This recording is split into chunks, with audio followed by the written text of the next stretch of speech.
Hi folks, my name's Damon Cortesi, and today I want to talk to you about continuous integration and continuous deployment for serverless Spark jobs on AWS using GitHub Actions. Let's get started.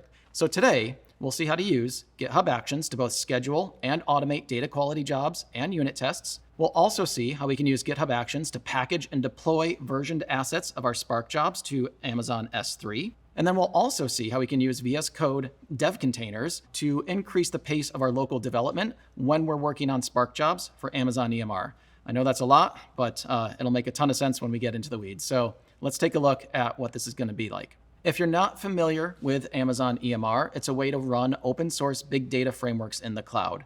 Spark, Hive, Presto, HBase, Flink, all of those are different open source frameworks you can run on EMR. We strive to keep up to date with the latest open source releases within the last 30 days or so. We have different runtimes that we've added performance improvements to. So just by running, for example, Spark on EMR, you can run your Spark jobs almost 2.5 times faster. Most folks that use EMR also use S3 storage. So this is a really big point. You're able to separate your compute and your storage. Way back in the day, I was an HBase admin, and I still remember calling the data center and saying, hey, we need to add 30% more storage to our HBase cluster. And they said, well, good luck. We'll see you in 6 months or when the hard drives finally ship across the seas.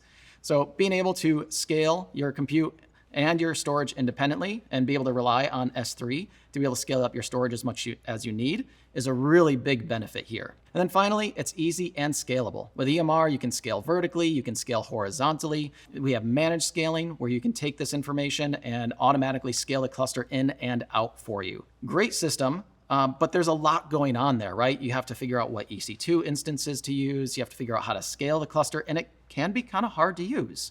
So this year, we announced the general availability of Amazon EMR Serverless, and this allows you to run serverless Spark and Hive jobs in the cloud. All you do is pretty much say, run your job, hit go, and we'll take care of running that infrastructure, scaling it up dynamically, and shutting everything down when your job is done. It's pretty awesome.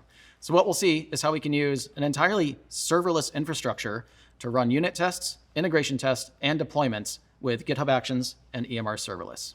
Let's talk about the architecture here. First, we'll have VS Code, and we'll use a development container for our local iteration. Next, we'll configure a few different GitHub Actions. On the first one, we'll take a look at push events. So anytime somebody pushes to the repository, we'll run a simple set of unit tests that make sure the code is correct. When somebody submits a pull request, we'll run a longer set of integration tests on the actual data so we can ensure that the data processing is as we expect it. If somebody creates a new release, a new tag on the GitHub repository, we'll take all the artifacts, package them up, ship them to S3, so then you can run that job in production and use semantic versioning. Finally, we're also going to schedule our ETL jobs using GitHub Actions because why not? It's a pretty simple job, so we'll just schedule it on a daily basis to process our data and spit it back out to S3. The other pieces of this architecture that we need, one, we have an Amazon S3 bucket for our artifacts and an EMR serverless Spark application. We'll have one of each of these for both a test environment and a production environment. We'll also have IAM roles for GitHub OpenID Connect, as well as the Spark job will have its own role to access data in S3. The thing to note here, there's no other AWS resources that we're creating. Not even a VPC, not even a NAT gateway, nothing. We're creating the buckets, we're creating these serverless Spark applications, and we're creating these GitHub Actions. So that's why I put architecture in quotes up at the top, because there's not really much to talk about here. Let's see what this actually looks like. Here's a diagram of what the end state of this is going to look like. So on the left-hand side, we've got our local development. We're using VS Code, of course, and we have an EMR dev container. So we'll spin that up and we'll be able to do some local iteration using Jupyter notebooks. We can explore data on S3. We can write some unit tests and some basic jobs using Jupyter and using PySpark. And then we'll push that up to the GitHub repository. On those pushes, on those pull requests, on those tags, we have a set of GitHub Actions in the middle. That's our continuous integration and continuous deployment section. So we'll run those unit tests automatically, those integration tests automatically. And when you tag things, we'll deploy those automatically both to the test environment on the right-hand side in AWS, as well as the production environment. So this is fairly straightforward. What I'll do next, I'll run through the actual code for some of the GitHub Actions, and then we'll dive into a live demo to see how we can take this from a completely new repository to deploying an ETL job in the cloud. I'm excited about it. I hope you are too. First, I want to mention GitHub OpenID Connect. This is a fairly recent addition, and this allows us to get AWS credentials without having to hard code any secrets or anything like that. So when an action runs, it communicates with AWS and says, I would like some temporary credentials for this specific role. Those credentials come over, they are time bound, so usually they only last for an hour or so, and they're very tightly scoped as well. So those credentials can only access and can only write to the S3 bucket that they need to write to, and they can only start jobs on that specific EMR serverless application. On the AWS side as well, you can tightly scope which repositories are able to assume these IAM roles. This is great because you can't just connect using some random repository and happen to get some IAM credentials, right? On the AWS side, you have to say this IAM role is associated directly with this repository, and you can even scope it down to different branches in the repository if you wanted to do that. So that's GitHub OpenID Connect. Number 2, on a push event, we're going to set up a basic unit test. This is fairly straightforward. We'll just use an Ubuntu container. We'll set up the code, we'll check out the code, and we'll install PyTest, and then we're just going to run PyTest on our PySpark code. So this one's fairly straightforward. On a pull request, we'll set up an integration test. This one is a little bit more complicated. What we have to do here is you'll see that AWS action to set up the AWS authentication. So this is the GitHub OpenID Connect integration I talked about. This goes to AWS, pulls in the temporary credentials, and now we can run both AWS CLI commands in here, as well as other things that access AWS resources. So this is actually going to kick off a Spark job in EMR Serverless, wait for it to run. If it fails, it'll fail the test, and we can go back and fix our code. Number 4, if we tag something, we want to build this and deploy it to S3. This is pretty similar to the previous one. The only difference is we're not running any sort of integration tests. We're just zipping up some Python files and shipping them over to S3 with a tag, and that's it. Finally, a schedule. So we're going to run a daily cron job. This is something that will happen at 2:30 in the morning UTC time. We can also trigger it manually if we want to. And all this will do is kick off that daily ETL job. Again, if it fails, it'll fail the job. We'll get email notified, and we can fix whatever broke overnight, right? So now we're going to do our live demo. A few highlights to call out. We're going to see what a bad pull request looks like so we can make sure that those integration tests fail and we can fix our code. I'll show you how to take a GitHub repository from nothing to a daily scheduled ETL job in a matter of minutes. Let me pull this out and I'll pull up GitHub. So I'm Decort on GitHub. If you want to check this out, I will have this entire repository available, so you can go ahead and try this out on your own. First thing I'm going to do is I'll just go to GitHub and create a new repository. So I'll just go here, new repo, and I'll call it Serverless Spark Demo. Awesome, that's available. I'll make this private for now, and then I'll just go ahead and create this empty repository. So I'll take this and clone it down. So I'll just do a git clone of my Serverless Spark Demo and change into that directory. So the first thing that I want to do is I just want to create a super basic unit test that makes sure my GitHub actions are working and my Python environment is working. So I've got a little bit of this pre-baked here, but let's open this up in VS Code. So I've already created a couple files here. One, in this PySpark directory, I've got this test basic test. I just am asserting that 1 = 1 just to make sure that this even works, right? And then in my GitHub workflows, I've got this unit test YAML. So this is what we saw earlier in the slides. This happens on any push to this repository. It's going to change into the PySpark directory, check out a specific version of Python, and then go ahead and install my requirements dev. The only thing that's in my requirements right now is this PyTest.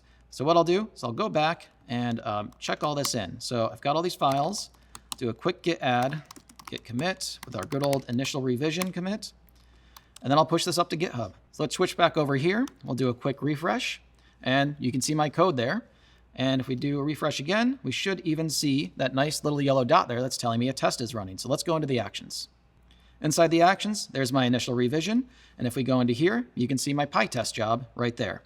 So this is already running. It's setting up Python 3.7.10. It's going to download that. It's going to install all the pip dependencies. It's going to cache those, so when we run this later, it'll run fast.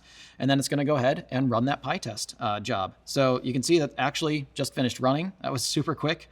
I've got my one test there that passed in 0.01 seconds, and this will finish. And when this does finish, we'll see that the job is green. That means we are good to go. We can add some more code to this repository, and we can make sure that as we're adding new code, that it's working exactly the way that we want it to work. So the next thing that I want to do is I want to go ahead and just explore some of my data using PySpark.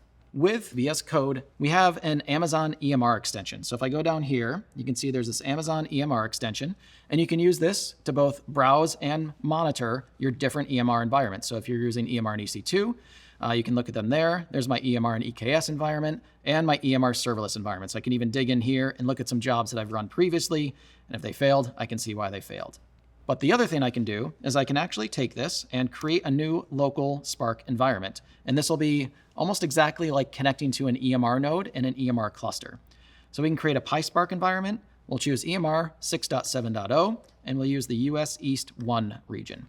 There's a few different options for authentication. We'll just use this env file, so we'll put some credentials in an environment file. What this does is it goes ahead, creates a few files for us. So it gives me this EMR local file that tells me how to use this. And then it creates a couple different dev containers. So there is my dev container JSON and a Docker file that I can use to build my local dev container. Let me go ahead and set up step 2 of this.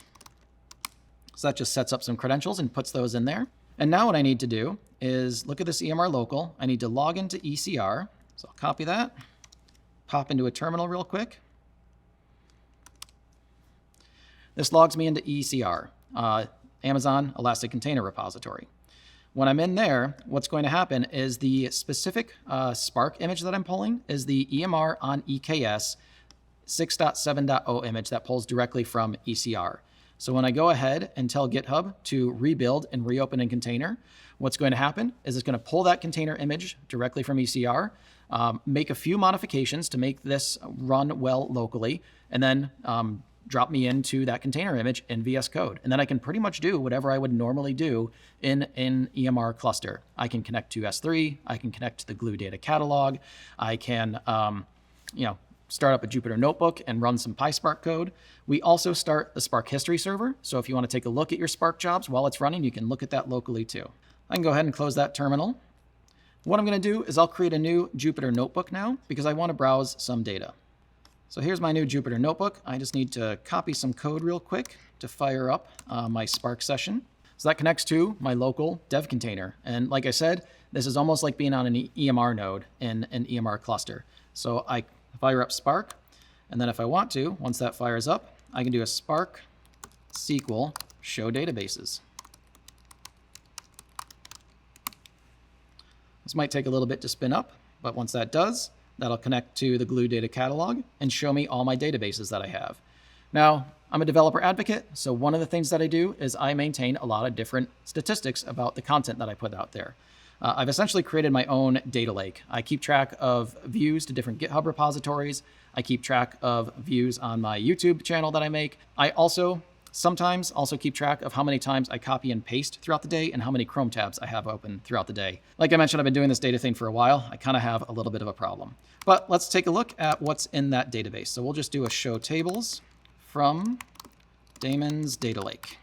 And inside there, we'll see all the different tables that we're gathering data for. So you can see I've got this clones and popular and releases. I'm tracking all my different GitHub releases and this views table as well. Let's take a quick peek at the data in that views table. So we'll do a df is equal to spark.table.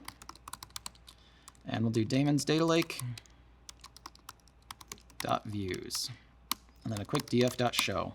So again, this is actually connecting to the Glue data catalog. It's going out to S3. It's reading these raw JSON files from S3, but this is all running just locally on my laptop, right? So this is one of the things that I love about VS Code dev containers. I've got this great contained environment. If I need to share this with somebody else, it's really easy for them to have the same exact environment and do exactly what I'm doing. So we can see here, this is the views data. There's my repository that I might want to take a look at. There's the statistics column, and let's talk about what that statistics column is.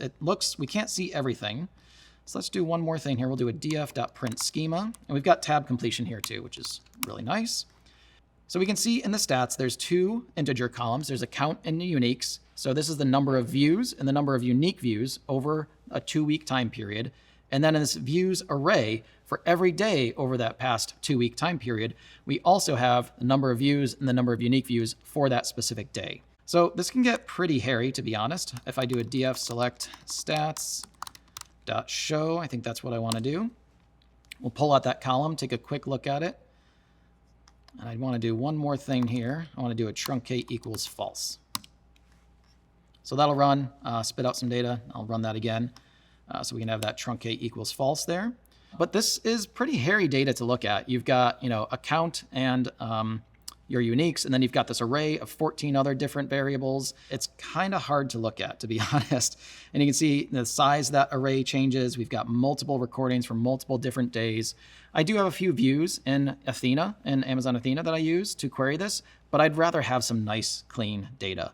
So what I'm going to do, so I can develop some of this code locally, is I'll take a quick sample of this data and write it out to my test directory. All this is going to do, it's going to read that, that Spark data frame, filter it down to my AWS samples, EMR serverless samples repository, take about 100 of those records, or actually exactly 100 of those records, and dump it out as JSON to my PySpark test directory. Once we have that, we'll be able to start coding a real live Spark job against that sample data, and then add some unit tests to make sure that we're coding in the right way. So let me go ahead and create some of those files right now. All right, so if we look here, we've got a few new files. One, in this jobs directory, we've got a new GitHub views file. I like to group my data engineering stuff together in different classes when I'm working with specific types of data. So I've got a GitHub views class, and in there, I'm going to extract my latest daily metrics. So the sample data that we saw in the notebook, that's just extracting that data, pulling out some columns. It's exploding that views column. So it takes that array of views on a per day basis and makes a number of rows based on that. And then we're going to pull out and rename some of those columns and then find the maximum number of counts and uniques on a per day basis per repo. So instead of doing a whole bunch of crazy views in Athena, I can just kind of have this code that spits out exactly what I want to be able to analyze. Let me save my other file here. So this will be my Explorer notebook. So what I'm going to do with this GitHub views file is I want to create another unit test for it. So let's hop into the tests folder. And in there, I've updated this test basic. So we have this test that works. And now we have a test extract latest daily value. I've got my mock data frame that's going to read from that sample JSON data.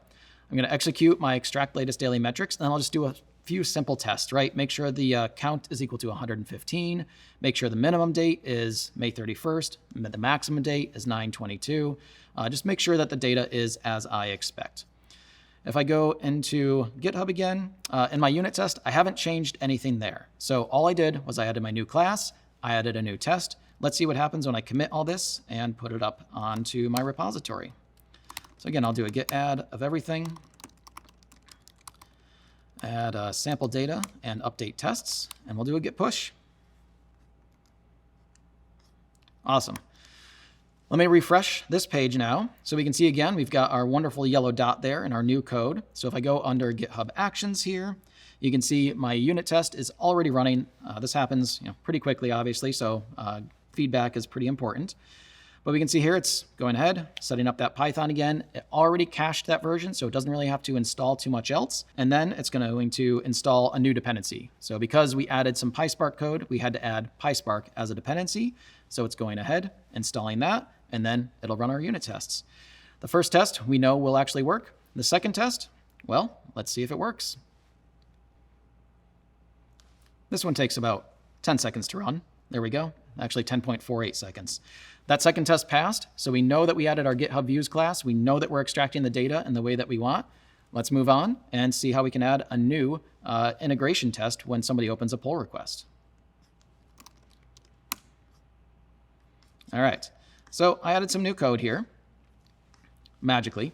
I added a new validation job. So essentially, I'm going to take my Spark session, create this up, read from my data lake table again, extract those latest daily metrics, and I'll do some assertions here. And this is going to be an integration test that runs over the actual data that is in S3. So I want to make sure that I have the right count of records. I want to make sure these metrics fit within what they should be. And this is, again, not just the sample data, but the data that's actually over there on S3. So this is useful when somebody opens a pull request. You want to make sure that there's no regressions in your data pipeline or anything like that. So this is going to run over the actual data. I added a new GitHub workflow integration test. And on the pull request, this is going to go ahead and run these tests. There's a few additional things here to kind of call out. One, I've got this OIDC role ARN. So when GitHub Actions run, it's going to use this configure AWS credentials, and it's going to essentially assume the role that I pass it. There's also a job role ARN. So when we run the EMR serverless job, we're going to go ahead and use this role to run the job. And we have our application ID there too. This is a test application that's running in EMR serverless. So all this does, it packages everything up, copies it to S3 under this GitHub SHA for the commit that comes in, and then we're going to go ahead and start this integration test. We've got a script here that just runs an EMR serverless job, runs this validation.py script. If that job fails, it'll fail the entire job. So let's go ahead, check out a new branch. We'll look what the changes are locally. We'll add those changes, and we'll add our integration test. So let's go ahead, push that up. Now if I refresh, you can see we've got this new feature integration test branch. Now that's not running the integration test yet. First, we have to actually create a pull request. So let's go ahead, compare a pull request, and we'll say merge in my awesome code. Let's go ahead, click create pull request. Because we're adding that GitHub workflow as part of the change in this pull request, it's actually going to run now. So if you see down here, we've got our Spark job unit test that ran previously, and then we've also got our new PySpark integration test. This is the one that's going to go out, run the script over real data, and make sure that it's actually working. So we'll go here, look at that really quickly. There's our integration test. This will deploy to a test bucket and then run that validation code. It already copied the PySpark files up to S3, so you can see it's copying up using that GitHub hash, and then it already went and started that PySpark job. So what this did, it went and sent the code to S3. It starts a new EMR serverless job using that entry point on S3, and we're going to see if that integration test actually works or not. So this goes ahead, it starts, and then it waits to see if it's actually going to finish. So we'll give this a second and see what comes back from that job. Oh, already came back, and guess what? It failed. Let's take a look at the error message from that really quickly. So one nice thing here, you get the end of the log. So if something does fail, hopefully you can kind of dig in and see why it failed. And we see we got an import error in our Python code. So there's a GitHub views oops. Let me go ahead and see what happened there. I'll open up my validation script, and indeed, instead of importing GitHub views, we imported GitHub views oops. So let's go ahead and fix that. We'll do look at everything there, git commit, fix up our validation, fix our integration test, push that back up. And the way that we configured the pull request, let's look at that again quickly. We have it on synchronize. So anytime somebody pushes a new commit to this pull request, it's going to rerun that integration test again. So there's a whole bunch of different filters you can kind of put on these GitHub actions to decide when these different things run. So if we go back into our actions now, we see that the integration test is running again. So I'll go ahead and check out that merge in my awesome code. This is the deploy and validate. Again, already started that EMR serverless job. It's already running. So we'll see if it goes ahead and completes that. And let's give that just a couple minutes to run, aggregate that data, and make sure it all fits within our assertions. Sometimes there are different frameworks out there you could use. Great Expectations, Soda Core, Monte Carlo. These are all different, testing frameworks and assertion frameworks that you can use to make sure that your data is fitting in with, what you expect, right? And this is really important as you're building your data pipelines to make sure that the data fits the shape that you expect, that there's no spikes in the data or that there's no anomalies in the data. So these frameworks can help a lot. I'm just doing some very basic assertions in my validation.py script. You can, of course, do a whole lot more here with all these different frameworks. All right, so that job finished. If I look at the last few lines of that PySpark job, we can see it went from running to success. So it looks like our validation actually passed. We go back to our pull request now, merge in my awesome code. I've got the nice green check mark next to it. I can go down here, hit the big green button, and I'm good to go. Let's delete that branch, go back to the main branch, and you can see there, we've got our pull request in there. Now, let's go on to the next step.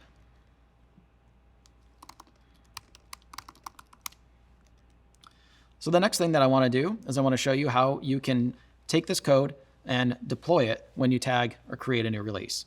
So let's go ahead and get that set up. All I'm going to do now is create a couple new GitHub actions. The first one is going to be this deploy one. So in here, anytime you push a tag that's semantically versioned, we're going to go ahead, package up these artifacts, and ship them out to S3 with that tag so you can use semantic versioning in your production data engineering pipelines. All we need here is this prod S3 bucket name. So it's going to take this data, push it out to that prod S3 bucket. This is similar to the integration test. It checks out your credentials, and then all we're going to do is copy those PySpark files. The other thing that I want to show in a little bit is how you can run this job. So I'm also creating this new run job GitHub action. And in here, you can see this is going to happen on a schedule. So at 2:30 UTC, every day, it's going to run this ETL job. And I added this workflow dispatch too, because I kind of want to kick this off manually, maybe to do a backfill or something. But this is pretty similar to the integration test. It's going to get my AWS credentials. It's going to start a PySpark job, and it's going to wait until the job is done. If the job fails, it'll fail that GitHub action, and I'll get notified about it pretty quickly. Of course, we always get notified about it when the data's bad. Somebody always notices before the machines notice, right? Finally, this is my production job now. I've got a main.py script. This is pretty similar to the validation job. It just extracts my data, gets the latest daily metrics, and in this case, we're actually just going to write the Parquet data back out to S3. So let's see what happens when we commit this and push it up. I'm going to do another git add deploy and scheduled actions. Now this won't do anything quite yet. So what we have to do in our repository, we're going to create a new release. So let's go over here, click this create new release button. And what we want to do is we want to create a tag when we create this release. So we'll do v001. I love initial revisions. If we want, we can click the nice generate release notes button, and we get these pretty release notes automatically generated from all the different pull requests. And I'm just going to go ahead, hit publish release. Now we've got a new release out here. If I go to actions and look at there, we've got our package and deploy Spark job that's going to take all this Spark code, push it to S3 in that v001 tag. I'll take a quick look at that. This job runs pretty quickly. All it's doing is, an S3 copy. It's already done. So we've got our PySpark files copied up to S3 in this v001 location. Awesome. Let's run our job. Let's see if this actually works. So over here in the actions, we've got this fetch data workflow that we added. So in here, I can go ahead, because I added that workflow dispatch trigger, I can run this workflow manually. And you can even add inputs there too. So if I wanted to run a different version or something like that, or put it out to a different test bucket, I could do that too. But I'm going to go ahead, hit run workflow. And now this is actually going to go run our ETL job. Do a quick refresh here. It's going to fetch data, transform it, drop it back into a lovely Parquet format in S3, and there you go. It's a little bit over 20 minutes, I think, but we just went from a completely bare repository to automatically running serverless Spark jobs and automatically deploying them and running unit tests in a matter of minutes. So this job is running now. It should finish up in a few minutes, and then we'll have our Parquet data. And that's about it. So I hope that that was pretty useful for you. I think the real power here is just there's no infrastructure, right? I did all of this without creating a single server. I could have done all of this just using code spaces if I wanted to.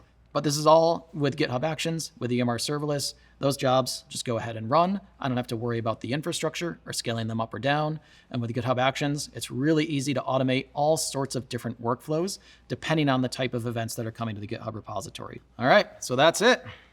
Just to do a quick recap, what we saw there was we saw how we can use a GitHub action with a pull request. Even when a bad pull request comes in and it fails, we can go back and fix that, make sure the code is operating as we expect it to. We can use GitHub Actions again to implement some continuous deployment. So when we tag those releases, they immediately get shipped out to S3, and you can immediately use them in your data engineering pipelines. And then finally, we saw how we can also use scheduled workflows and manual workflows as well. We can run our ETL jobs directly from GitHub Actions. So anything you ever wanted to do is possible. If you want to come find me, I'm Decort on GitHub. I have a whole bunch of sample code there. If you do check out EMR Serverless, we've got an EMR Serverless samples repo on the AWS samples organization on GitHub. And I'm Decort on Twitter and LinkedIn and YouTube. So come check it out. Thanks again. Hope you have a great one.